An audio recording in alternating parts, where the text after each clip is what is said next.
Okay, my friends, hi again. So let's continue with our story of the Greeks. Yeah.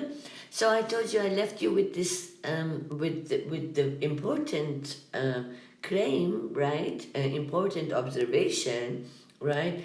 That the most auspicious gift of the Phoenicians to the Greeks was a writing system. But before we go to the writing system, I just want to tell you that the shipping environment of the Mediterranean, right, is peculiar to itself, right? The ships that can sort of ply the waters of Mediterranean are different than the ships that go on the oceans, the ships that go on the on the Persian Gulf and so on and so forth. So there are different kinds of shipping technology, right? But the shipping technology of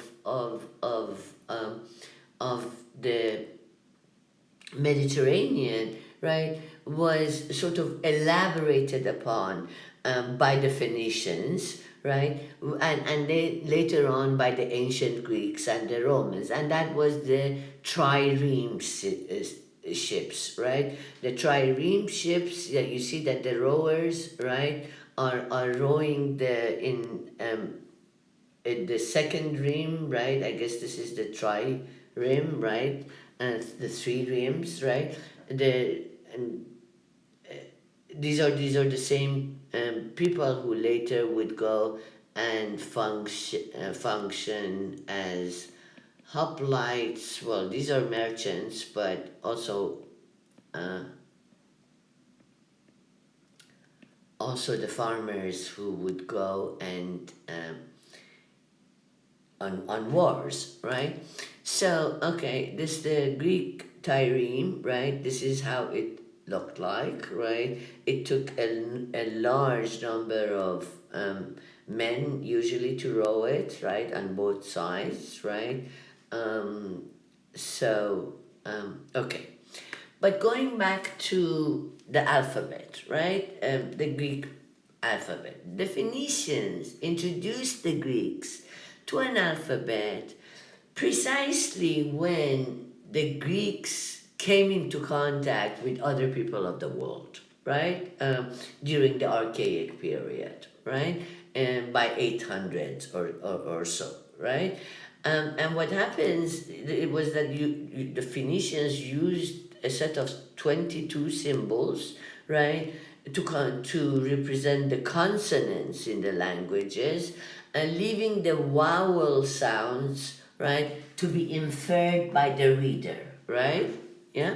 Okay, so to represent the Greek vowels, the Greeks utilized some of the Phoenician symbols for which there were no equivalent sounds in the Greek language, right? Also, yeah.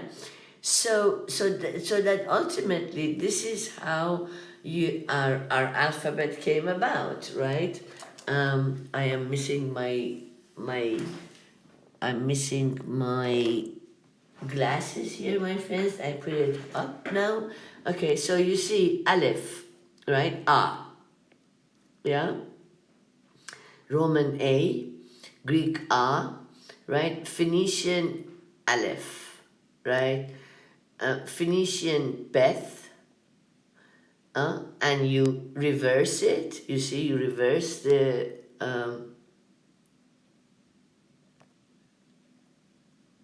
excuse me. We don't want to go on the upcoming events. We want to go back to. Okay. You see, you just change the direction of the Phoenician B and you get the Greek B, right? Gamma, the word for sort of C or K, yeah. Gamma, you see, becomes C, yeah. Delta, you see how delta becomes D. He, uh, in Phoenician, right? It becomes epsilon, yeah, E, right? And so on and so forth. Theta becomes theta, heth becomes H, right? Kaf becomes kappa, right? K, and this is G, right? Um, this is our pi, P, right? Um, Shin, yeah, which is sigma, right? And so on and so forth. And Psi, Greek, right, from which we ultimately get our I, and then omega, right, and so on and so forth. So this is how the alphabet becomes simplified, right? Alphabet becomes simplified. You don't have hieroglyphics anymore. You don't have cuneiform to write your alphabets anymore, right? The alphabet, as time progresses, right? The alphabet also progresses and comes closer to what we currently use as our alphabet, right?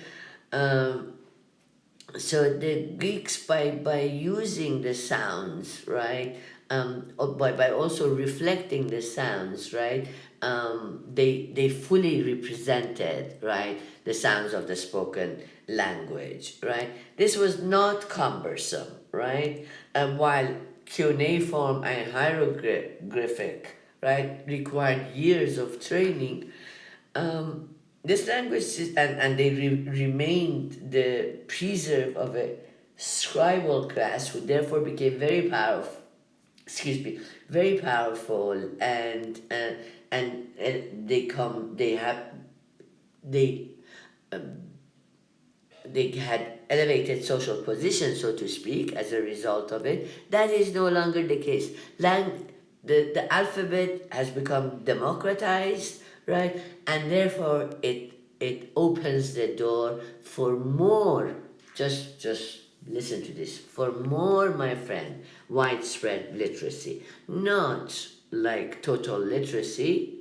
To this day, to this day, we have not managed to make literacy basically universal in the United States. In the United States.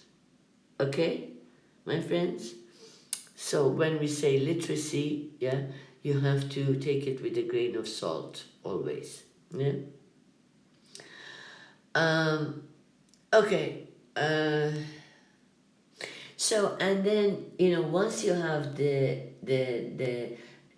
alphabet down, right? Once writing becomes easy, everything that has thus far been recorded orally in inscriptions, in on cow dies, on papyrus, on yeah.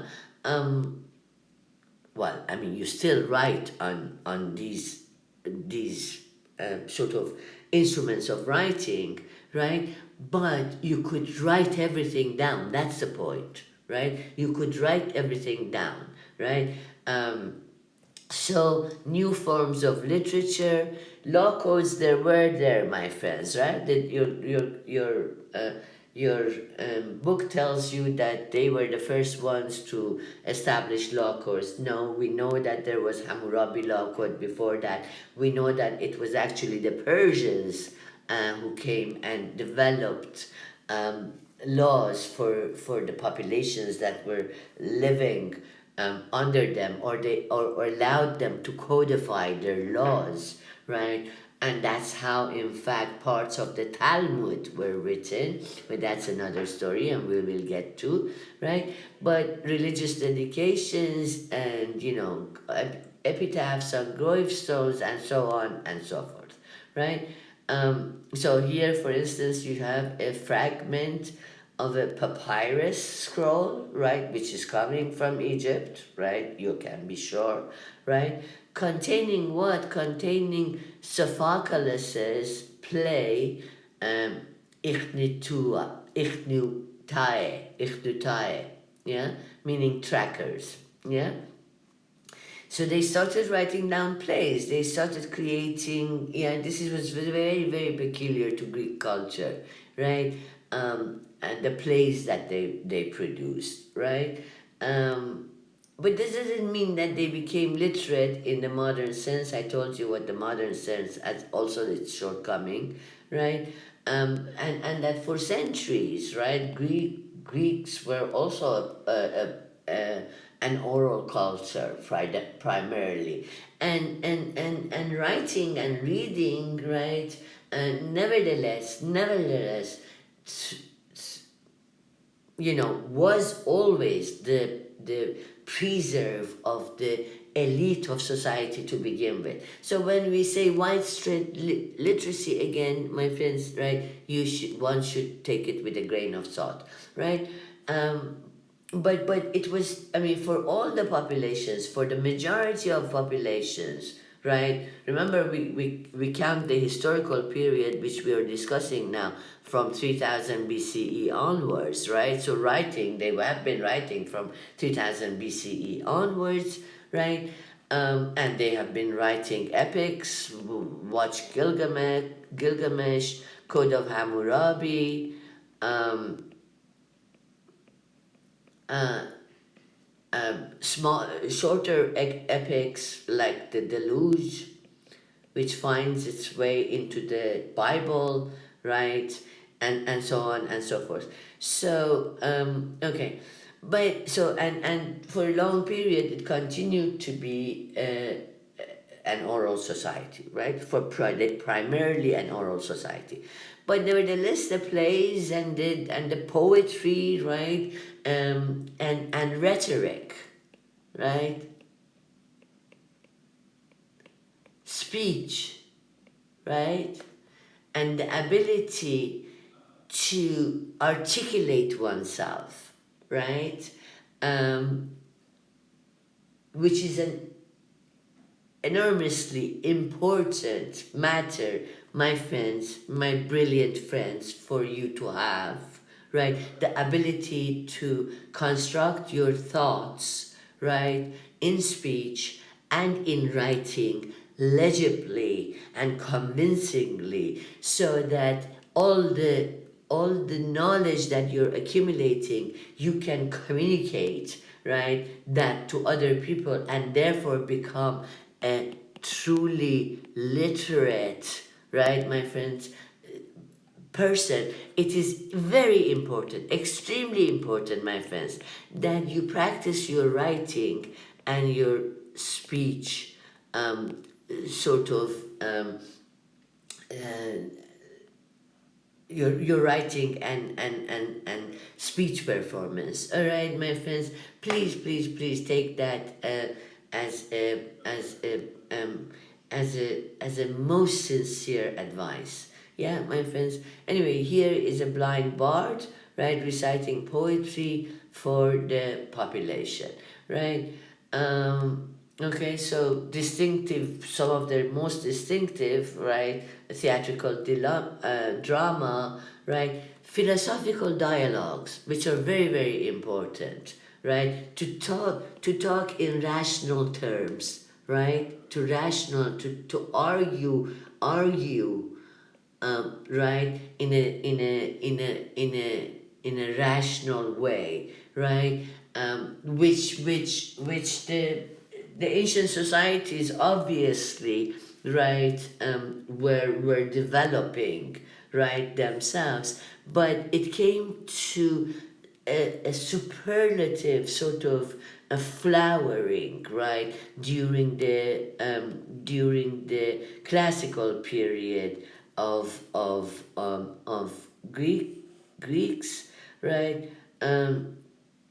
All of this, right? The nature of the drama, the nature of, if you say, yeah, the dialogue, right? If you say X, then I say Y, right? Um, this form of dialogue, right? Rational, dialectical. Um, okay. I have to check my spelling. Okay, my friends, let's go. very fast. Here, here, and write dialectic. I think I knew that it was with an A. Okay, my friends.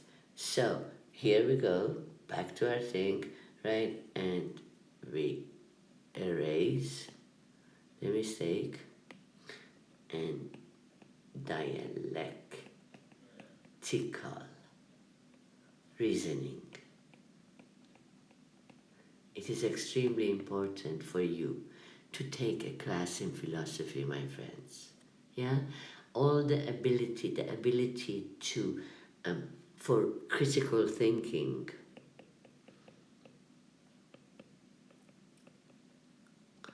and critical writing and critical reading, right? If they say the Greeks gave us all the knowledge, right? You know all this history now, right? You think about it and you say, well, excuse me, what about this? What about the other? What about this other? Yeah? And so on and so forth. But philosophy became obviously one of the major contributions of the Greeks to posterity, right? Which was also, well, let's put it this way. The yeah the the border between, well, let's not forget about that. I don't want to say what I wanted to say. Okay, my friends. So philosophy, and of course we had three great philosophers, right? Socrates, who was forced to suicide because of his thoughts, right? um, his student Plato, who actually wrote the material of Socrates down, and then Aristotle, right, who was a student of Plato, right? So Socrates, Plato, Aristotle, Sopla, Sopla, yeah. Remember your philosophers as Sopla. Socrates, uh, Plato, Plato, Plato, Aristotle. Okay, Soplar. How about that? Yeah? Socrates, Plato, Aristotle. Yeah? And they go, um, well, Socrates is before all of them, right? But basically in the 5th century, all of them, right? And okay, I have an assignment for you, please. Um, Go and find out where were these,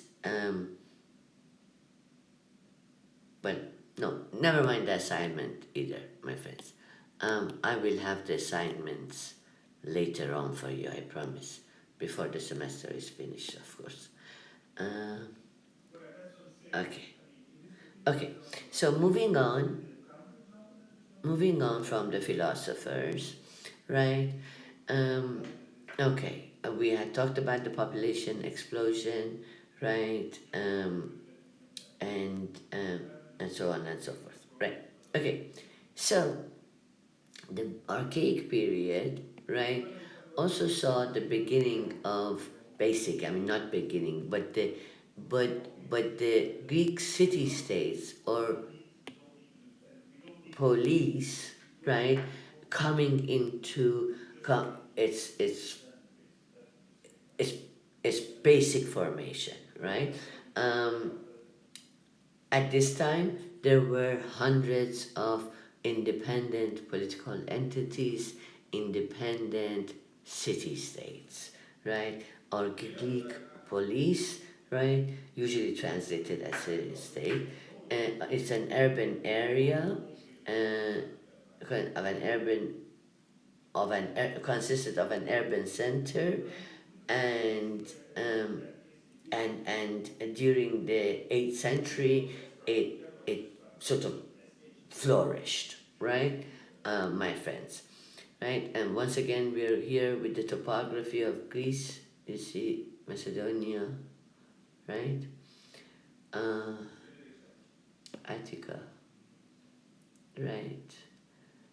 And this is Peloponnesia, of course. Okay, so from the tribal society of circa 1000 BCE, they come to the police city-states society of 500 BCE, right? And these are their major city-states, right, my friends? And you noticed when we talked about the Persian Wars briefly, we were going to talk about it more, that these city-states were so fiercely independent, right, that and their interests didn't coincide most of the time, right? That the potential for fight between them was great, right? For fighting between them was great. But this is the major city-states that we are dealing with by the 5th century, right? But what is the is a city-state, right? They came in various sizes, as small as several thousand, or sometimes, in the case of Athens, right, several 100,000, right? They had all certain features, right? For one thing, they had a hilltop, or i.e. an acropolis, which was top of the city, right? And the temple, right, and the fortress and whatnot, yeah, temple especially was usually in the acropolis, right? So a typical Greek polis, right, and this in this case the city of Athens, right? You see, it had a temple of Zeus, right? It had its own acropolis. It had its theaters, right? The gates to the city, of course, right? A marketplace, right? Another temple, right? And so on and so forth. So this was the parameter of the city, and settlements, of course, inside it and outside it, right?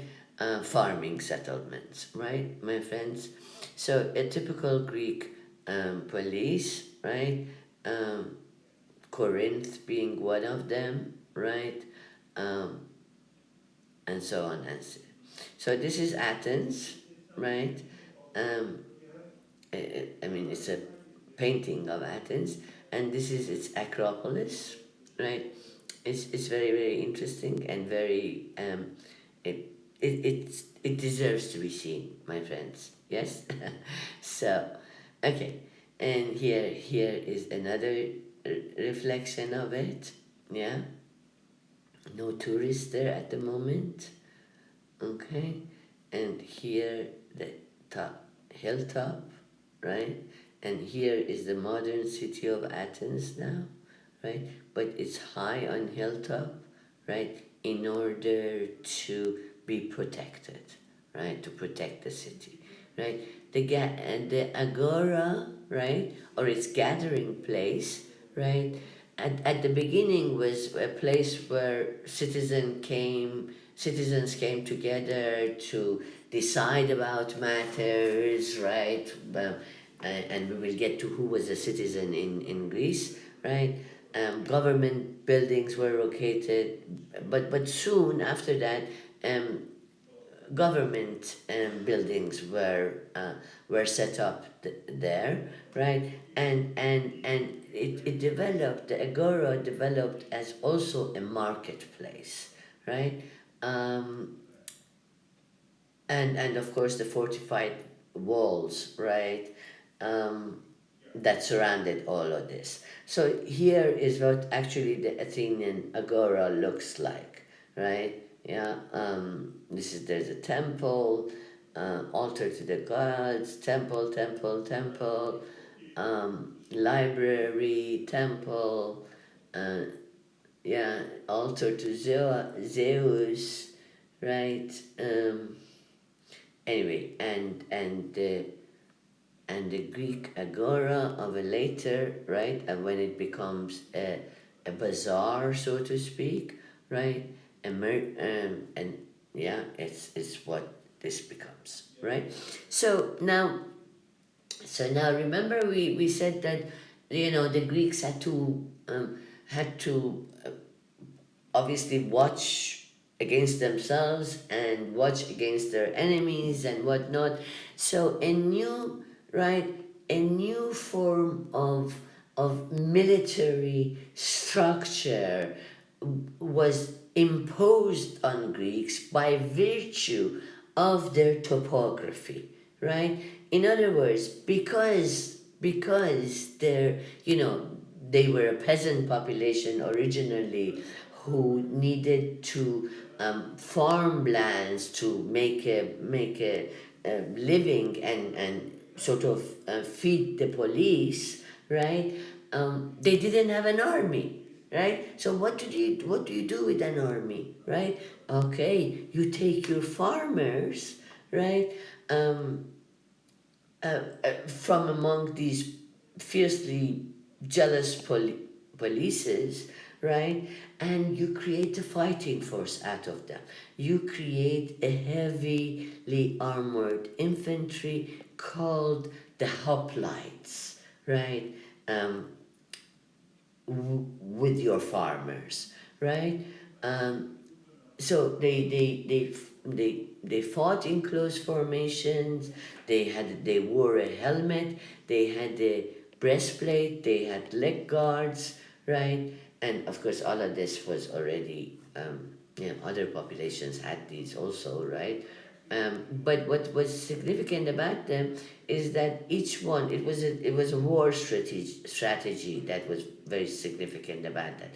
That each hoplite held a shield, round shield, over his own left side and the right hand side of another man, right? And so therefore these farmers, when there was a war, right, they became hoplites, right, and they went on fighting. Usually the fighting would not take that long, right, so they go back home, they with their booty and whatnot, right, and that is divided, and however the aristocrats and the nobility let it be divided, right, and the army generals and so on and so on, right, and then you go back to your life and you become a farmer, right, and a year from then, there's another war, right, you have to become a hoplite. So this is what it would look like if you see an army of hoplites, right, and this is taken from the movie 300, I think. I don't know, my friends. This is the movie 300. Remember the way they represent the Persians against these beautiful Greeks, right? Okay, that is the Battle of Thermopylae, right? 480 against the Persian king Xerxes, right? Okay. This style of victory was the key. This style of combat was the key to victory for the Greeks because it maintained their cohesion, right? While because they moved like a wall,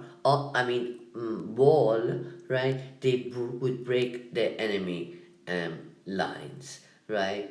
Okay, this is again another hoplite carrying um, a shield or hoplon and an arrow, right?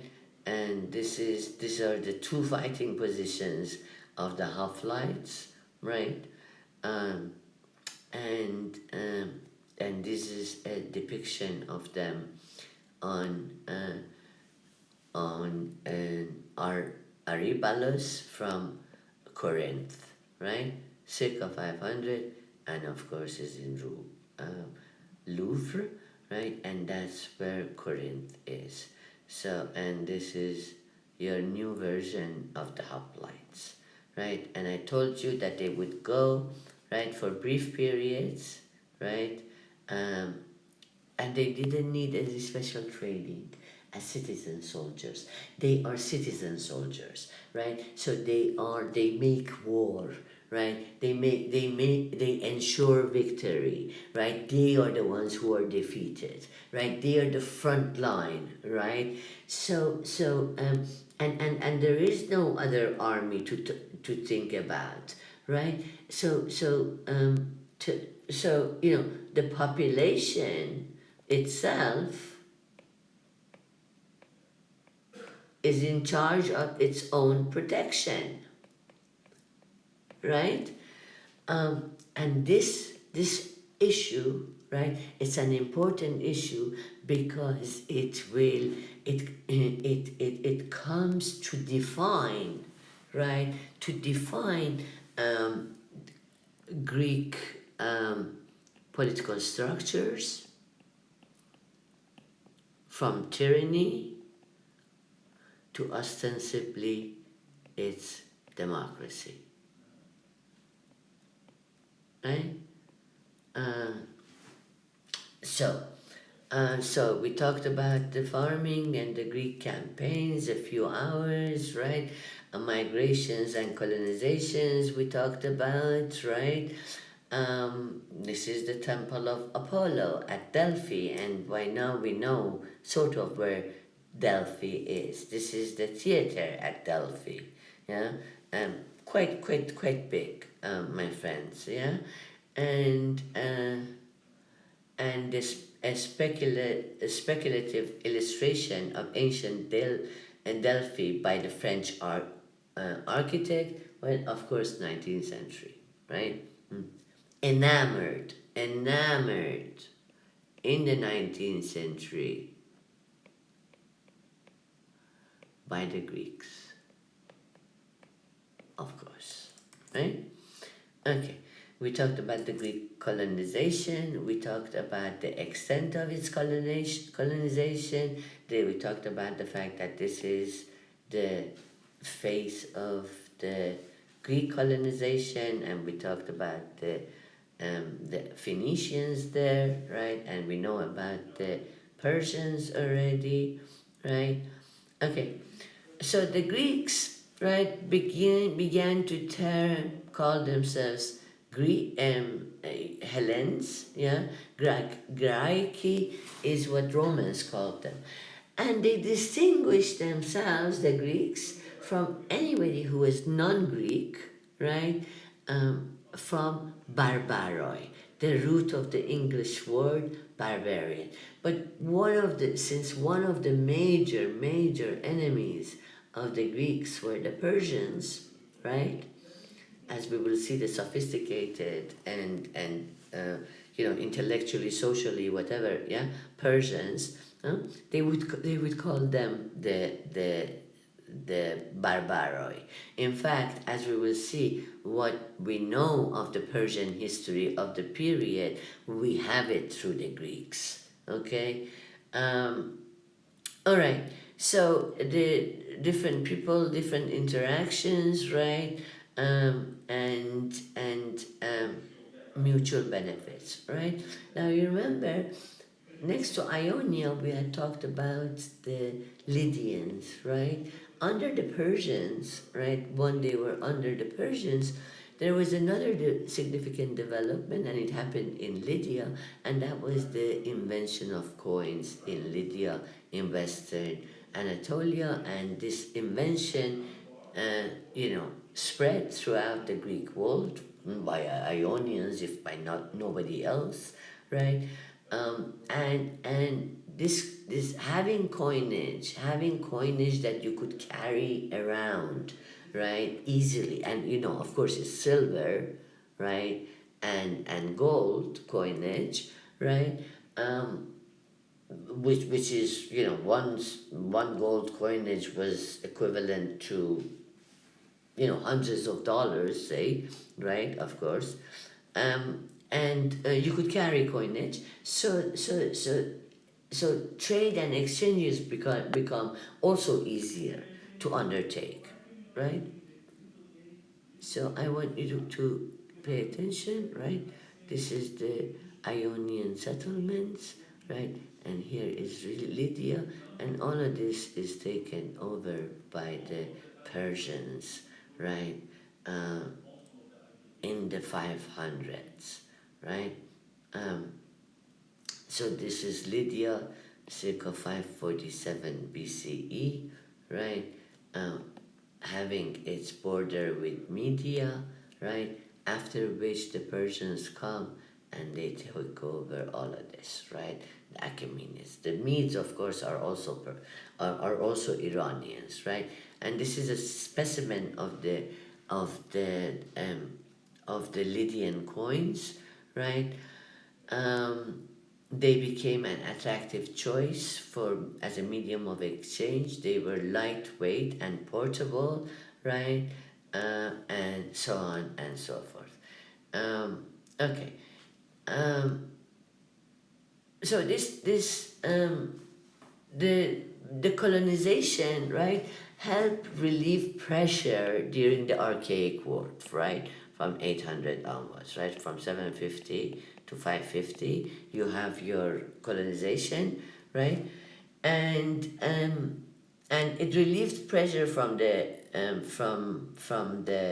um, archaic Greek world, right, um, but it was also an era of political instability, right? And this is still we're in the dark ages, right? The societies are the societies that are depicted in Homer's Iliad and Odyssey. Remember, we believe that Homer or Homer most probably existed around 800 BCE, right? Um, so these were the dark ages. But at some point, the head of the noble families, right?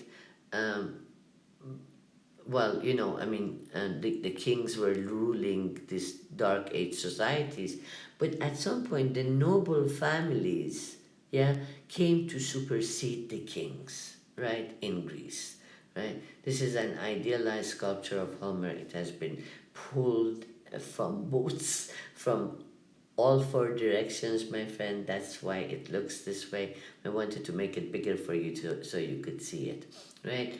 And this is in the British Museum, right? Um, and this is a depiction of the Trojan Wars, right? Hector's corpse brought back to Troy, right? Where is it? Can you find this in the Louvre? Who is depicting this? The Romans, right? Who think themselves as heirs to the Greeks, right? Um, okay, so what was the social structure of the Greeks? There was the aristocracy, there was the peasants, and then there were the slaves, right? The aristocracy, of course, like all aristocracies, their wealth and power came from large tracts of land, right? The peasants worked their land, right? They would be giving a plot, they would keep a portion of what they grew for themselves, right? And give the rest to the Lord, right? Dead slaves, right, also worked the land, right? And this is a depiction of a master in the right, right, and his slave, right, in a in a Philiax or Hilaro tragedy. Hilaro from hilarious, tragedy, tragedy. Yeah? There are many hilarious tragedies, right? Anyway, and this is another depiction of the Homeric age, right? And these are slaves working in a mine, right? And agriculture, right? A common work of the slaves, right? So here you get your black, black figure neck amphora, right? and this is a 19th century romantic era depiction of a Greek palace interior, right? Okay. And then there were, of course, merchants and craftsmen, right? Um, Free peasants, right? And urban-based merchants and craftsmen, right? During this archaic period is when there is for 100 years the age of tyranny. Yeah, and one city-state after another comes under the control of a tyrant, right? This is after the colonization, right, my friends? I mean, in the midst of the colonization, right? Um, um, some person would seize power, right, in violation of normal political institution and traditions of the community, and they gain control, right? As some people would like to do exactly that, right, in the United States in the next month or so, right? To seize and hold power in violation of normal political institution and traditions of the community, right? So if we think our democracy is coming from the Greek world, you see that our tyranny is also very close to the Greek word, right? Um, so so though the tyrants usually came from populations from general from the populations of um, the army, and the hoplites were their support, right? Anyway, this is Periander, one of the tyrants, yeah, the second tyrant of Corinth in this case, right? And here we have a number of tyrants, brothers, and whatnot, right? Murdering others, right? Here, Harmodius and Aristogeiton, right? Murdering Hipparchus, the brother Hippias, the brother of Hippias, tyrant of Athens, right? Okay, excuse me. All right. So, but it was not tyranny only that they bestowed to us as a gift, right? They ostensibly gave us the gift of democracy, right? Um, so these tyrants, right, sometimes pass their position to their sons, but eventually this tyrant family was ejected and rejected, right? And we enter a new line of political sort of experimentation in the Greek society, right? So authority developed around along two lines, right? One of them was towards oligarchy, right? The wealthiest members of the society, usually a family, right? If you will, what we have at the moment is a combination of an oligarchy and getting very close to tyranny, right? Okay, these are the wealthiest members of the society, right? And the democracy, right? And listen to this, the exercise of political power by whom? By all free adult males, okay? Non-free populations, majority, and females, right? They did not participate in the Greek democracy. In fact, only a percentage of the population of the Greeks sort of participated in the Greek in Greek democracy, and I will check that for you, and I will get back to you. It's a very small percentage, right? And why? How was this possible? You see how there is this interaction between your environment and your political thought even, right? Well, here you see a classic example of it. Yeah, you don't have a professional military class, right? Um, right, was essential, right? Having these hoplites who were forced to fight already because, they were farmers and they didn't have enough of a population to sustain an army, right? They didn't have resources to sustain an army. So the population protected itself, so to speak. So population came to have a major say, right? Certain percentage of the population in the in the in the determination, right, of their political structure ultimately, right? And Greek religion, a wide range of cults and beliefs, right? Maybe most of it sky gods, right? And these and these guys are nature gods, right? Right? Poseidon was the master of sea and earthquakes. Zeus, right? Storms and lightning. I don't know whether you have read your Iliad or your Odyssey. I urge you to just check it, maybe, yeah. If you have time, read it. I didn't find the Iliad very entertaining. So, anyway, uh,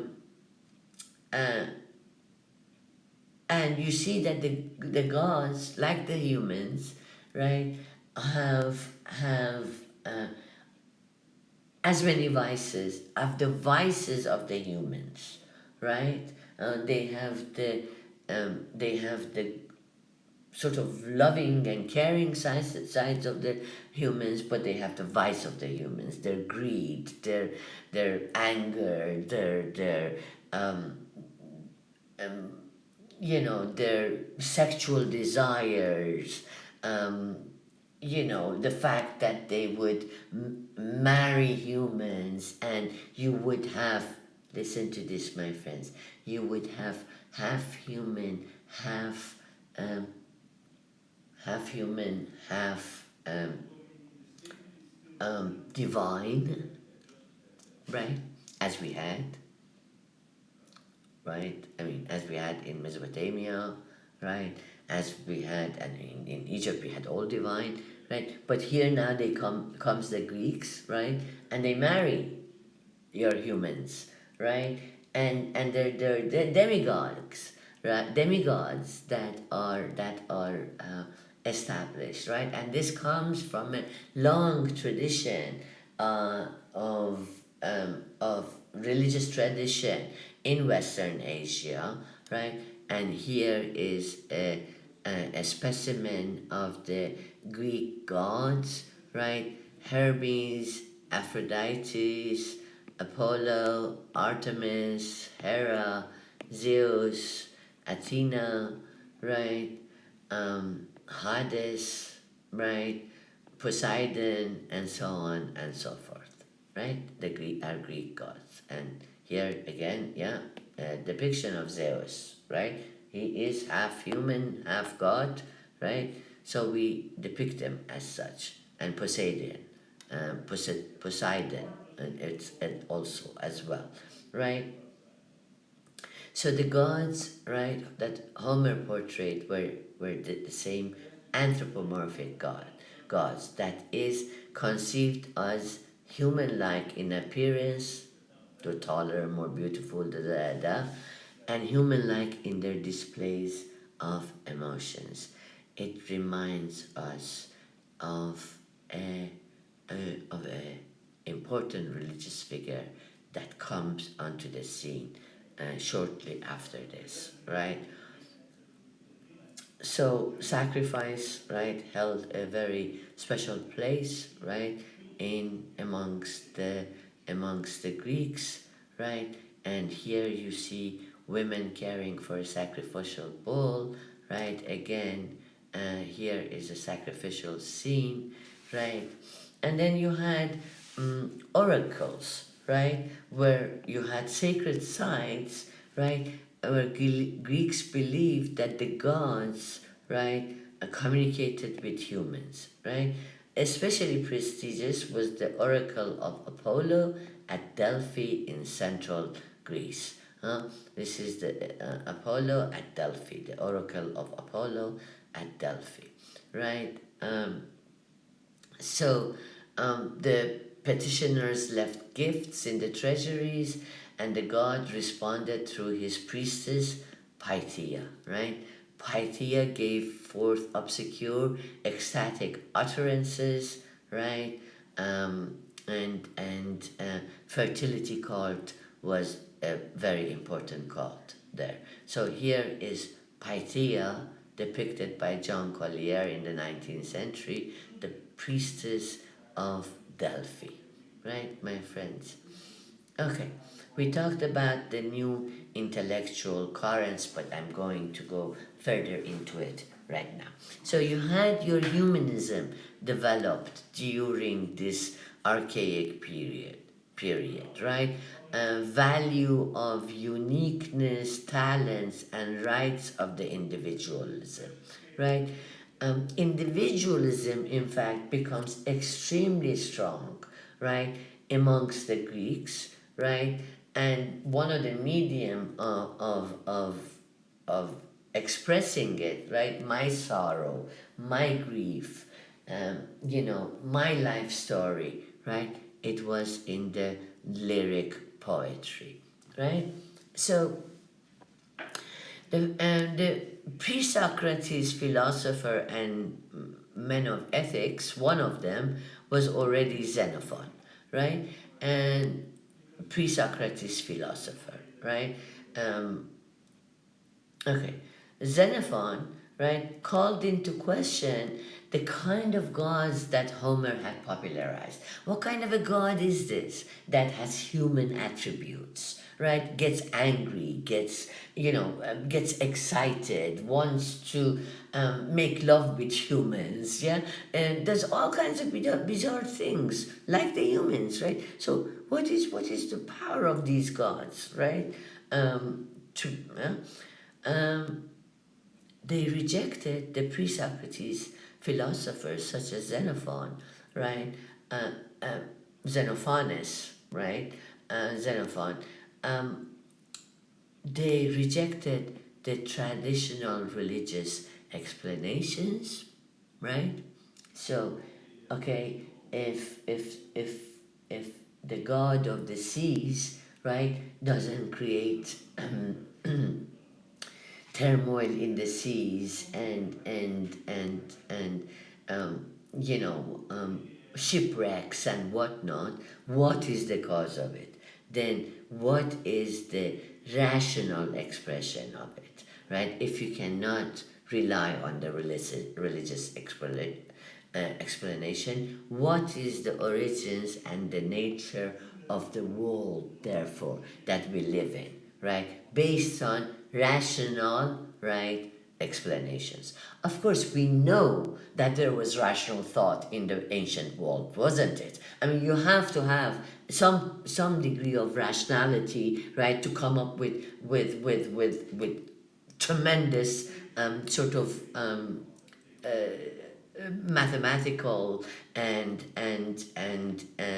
astronomical and engineering feats, right? You know that you have an idea of cause and effect already. So the Greeks, I'm sorry, but the Greeks were not the originators of this whole concept of rationalism either, right? I mean, a whole world had been produced based on this thinking of cause and effect. Even for the Egyptians, right, who believed that their pharaohs were gods, right? Nevertheless, they needed engineers and mathematicians and whatnot, right? They needed rational thought, right?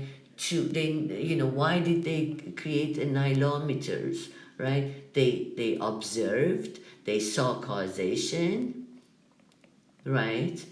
And they utilized, right? This whole system, right?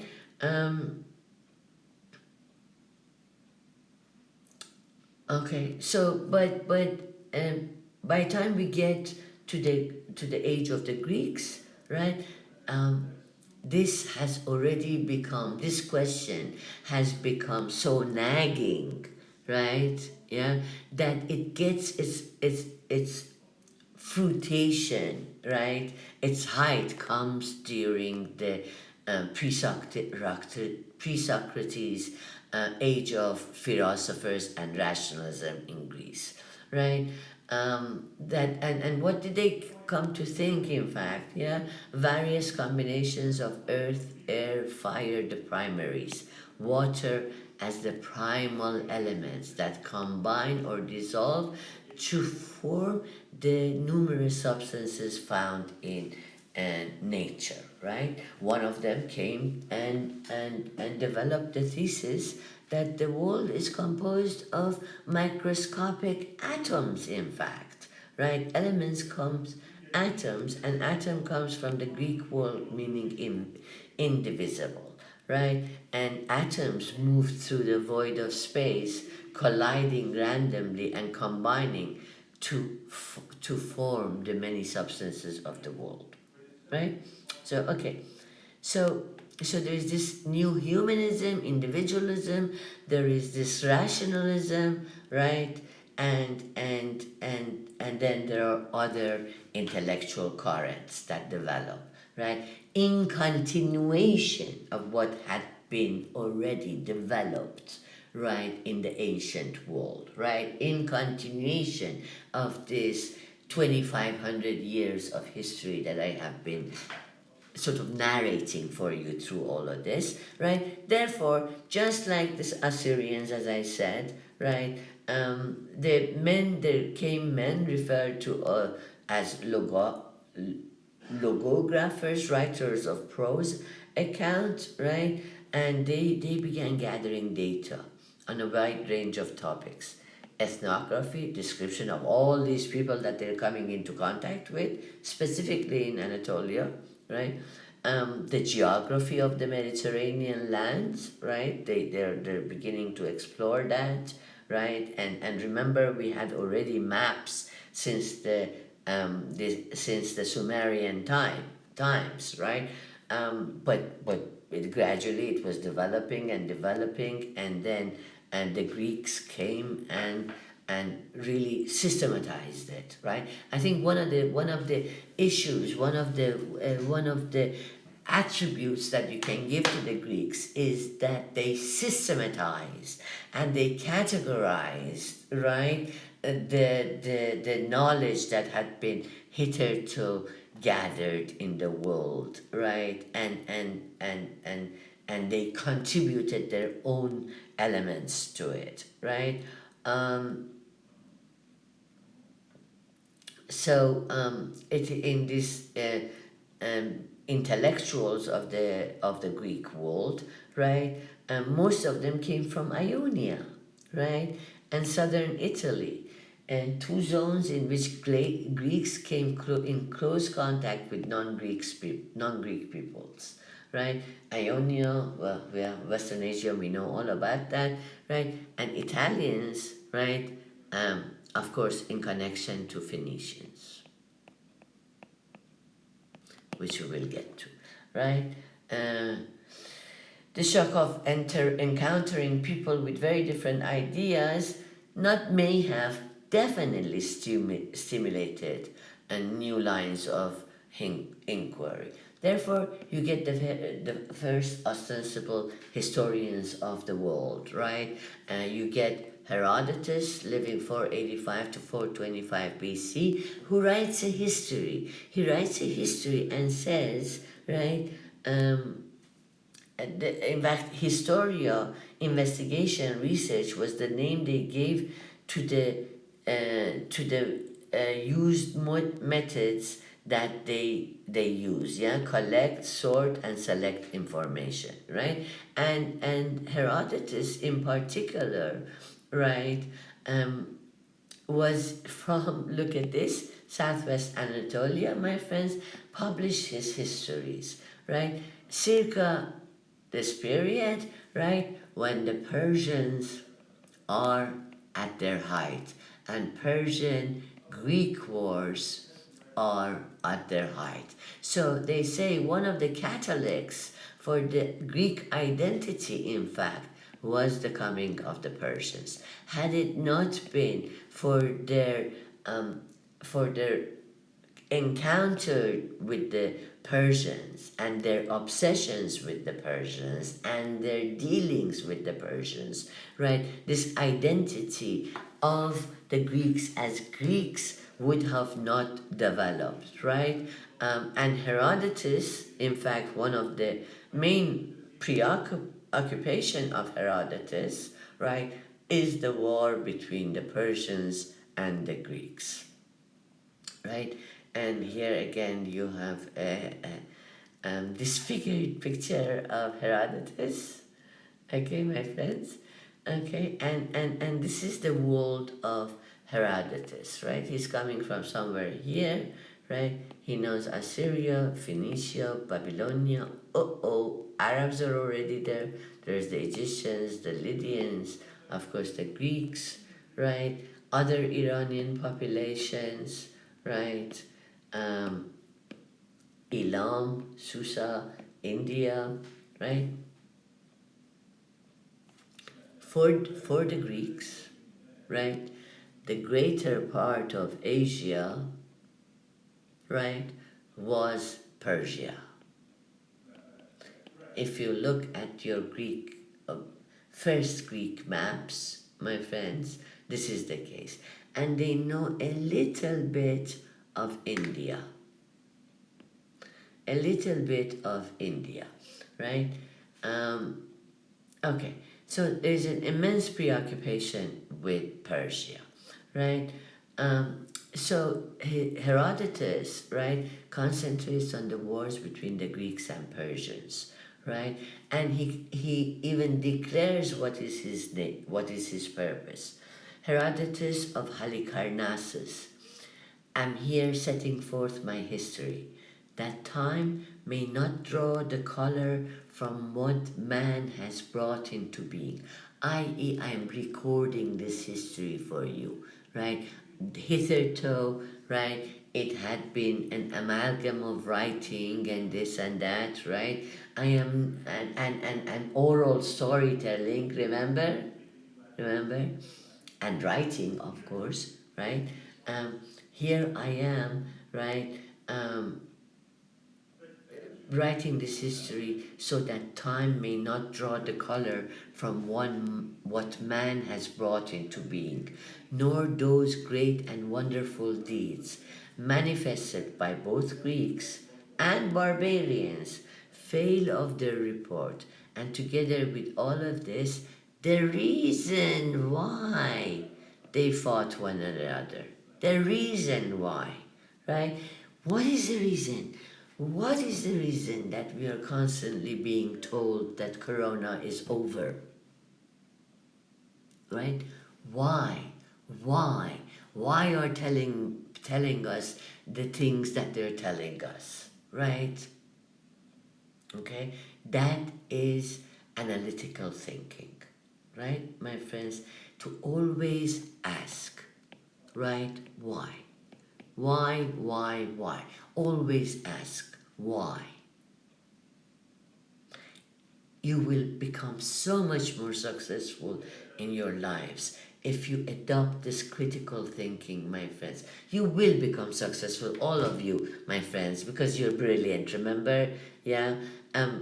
But a lot more successful if you engage in critical thinking and critical writing, right? Always asking why, right? Why Greeks and Persians came to blow, right? Uh,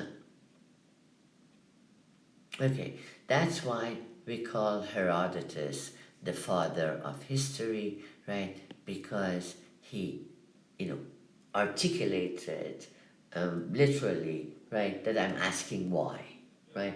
Other ancient people were asking why as well, right? Why are the skies this way? Why are the seasons the way they are? Why are how or why? Yeah, can we move waters into canals, right? And what happens, right? And so on and so forth, right? Okay. Now, you remember your Sparta, you remember your Athens, right? And this is the Dele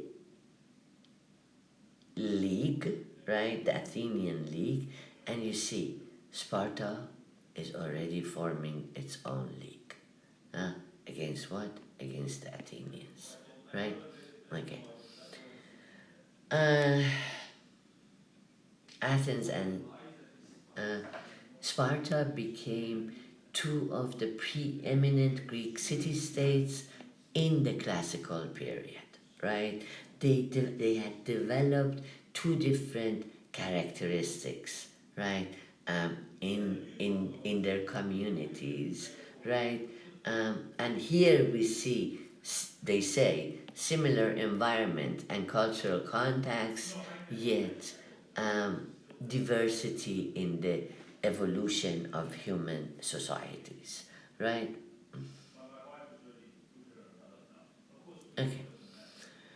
Okay, so the ancestor of the Spartans had moved into Peloponnesia, right, around 1000 BCE, right, at the time that the Greek migrations were taking place, right.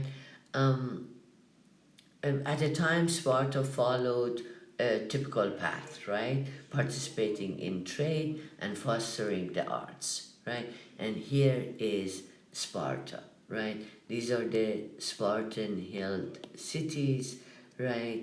And the enemies of Sparta, Argos, right? And of course, Athens, right?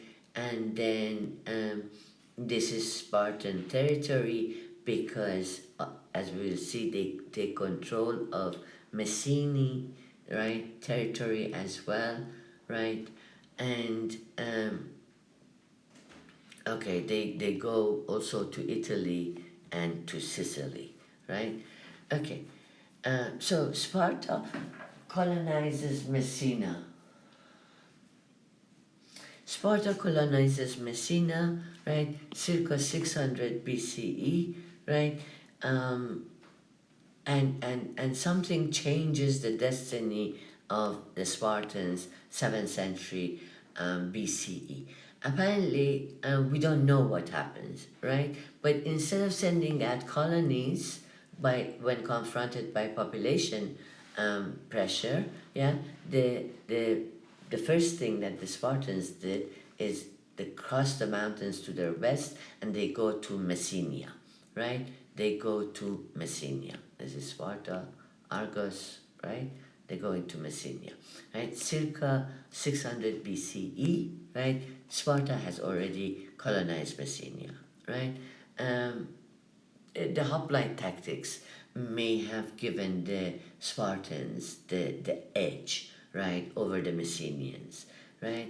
Um, and the result was that the Spartans, right, made of the Messenians a slave population or helots, right, a serf or slave population, the most we have that has the most abused and exploited population on the Greek mainland, right? These are the helots, right, serving the masters, right? Um, Okay. Now, the fear of his helots uprising meant that they gave the Spartans a unique way of life. And what was that? It was a martial way of life, right? Sparta, in fact, became a military camp in a permanent state of preparedness, prepared, preparedness, right? Um, and the territory of Messenia and Laconia and the Spartan homeland was divided into several thousands of land, which were then given to Spartan citizens who had the helots serving them, right? Helots worked the land and turned over a portion of what they grew to their masters, right? And masters, therefore, were freed from food production and able to spend their lives in military training and services, right? Therefore, their children, right, were Spartan children from day one were trained, right, rigorously in the martial arts, right? Um, and this abuse continued for such long time that the Helots finally rebelled against the Spartans, right? The Helots finally rebelled against the um, Spartans. But the professional soldier, Spartan soldier, became the best in the Greeks, right? But they paid a huge personal price for their military readiness, right? At 7, boys were taken from their families and put into barracks where they were toughened by a severe regimen of discipline, beatings, and deprivation, right? And here are the Spartan youth, right? And training, right? And this is what we mean by the Spartan way of life, right? There was no longer any poets or artists at Sparta, right? So, in an attempt to maintain equality, right, precious metals and coinage were banned from Sparta, and the Spartans were forbidden to engage in commerce. So that the 5th century Greek historian, Thucydides, right, who was also of Athens, remarked that in his days, right, 400s, Sparta appeared to be little more than a large village, right? Okay, for the most part, Spartans, right, practiced a foreign policy that was cautious and isolationist, right? They were not imperialists, they were not colonializers, and so on, and so forth, because they didn't want to go away from their home because they were afraid of the Helots uprisings, right? And they wanted to maintain peace, nevertheless, in Peloponnesia through the Peloponnesian League, right? So just as the Athenians had developed the Delian League, right, the Spartans developed the Peloponnesian League between Sparta and his neighbors, right? And so you see the Peloponnesian league in purple here, right? Thebes is included in it, Corinth is included. You see all of this, right? You see this, and you see the Athenian League, right? And here starts, after the Persian Wars, right? It starts 3 decades of warfare between the Athenians and the Spartans. Who engages in this war as proxies, right? Of course, the Persians, who are controlling all of this world, right? Well, except for the Greek Ionian. They came to control the Ionian islands as well, right? But shortly after a while after the Greco-Persian Wars, to which we will get to again later on, right? You had the Peloponnesian Wars, and the Persians subsidized the Peloponnesian League, right? And ultimately, it was the Persians, right, who came to form a peace between the Athenians, right, and the Spartans, right? Okay.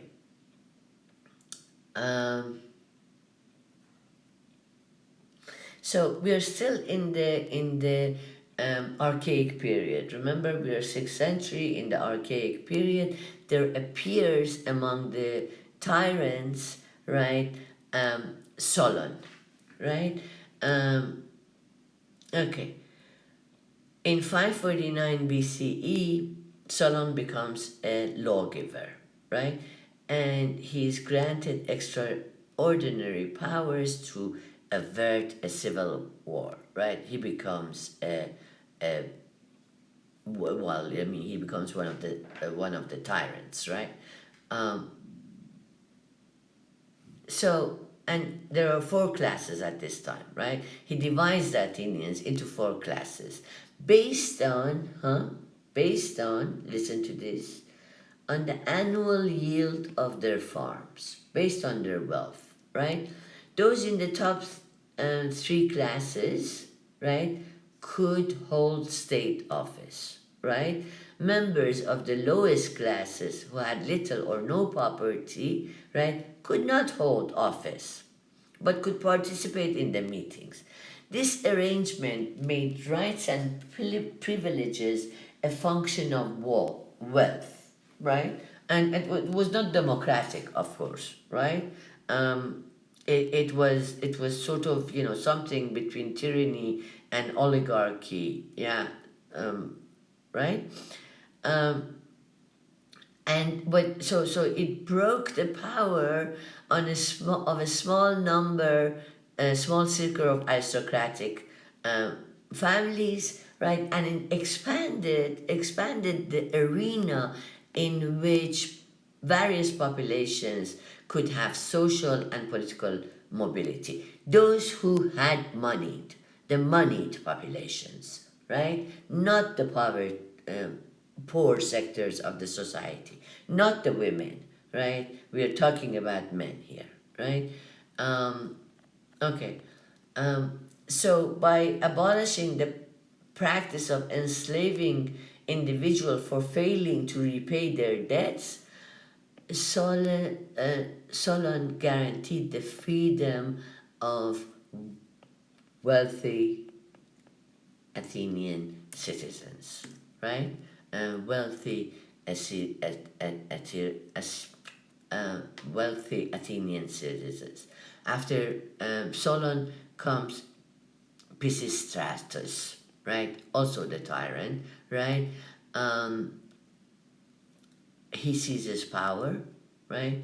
Um, okay.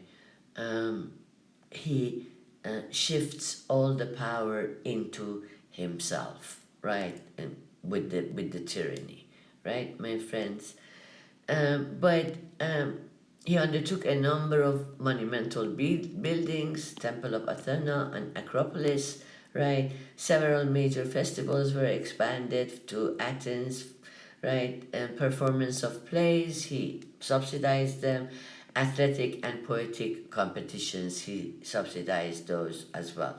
This is the Temple of Athena, right? Passed the tyranny to his sons, right?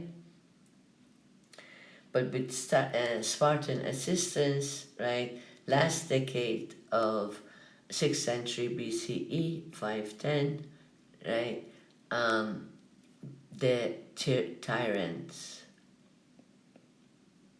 are tyrants, one are sent out, right? So then comes Pericles, and we're getting to the end of this session, my friends. And what Pericles did, right, took the last step in the evolution of the Athenian type of so-called quote-unquote democracy, right? Transferring power to the people's court, right? The Assembly Council of 500 and the people's court, right? From that time onward, men of moderate or little means also could hold office and participate in political process, but not the slaves, nor yet the women, right? And here is a picture of Pericles and Athenian assembly, right? So Men were selected by lot to fill even the highest offices, right? And they were paid for their services. So they did not, right? They could not take off from their work, right? Unlike our president, you know, golfing or attending to his businesses, right? Um, the focal point of Athenian political life became the assembly of all citizens, right? Where they several times a month, right, debated proposals and made decisions um, over this, right? Over it. Um, so, my friends, I'm going to stop here because then I am going to, well, we're going to continue with it, but we're also going to, we are going to continue the story of our Greeks, right? But we're going to bring the Persians in and see what the Persians do to the world that comes under their sway, under their control. Until then, my friends, I bid you farewell. Bye.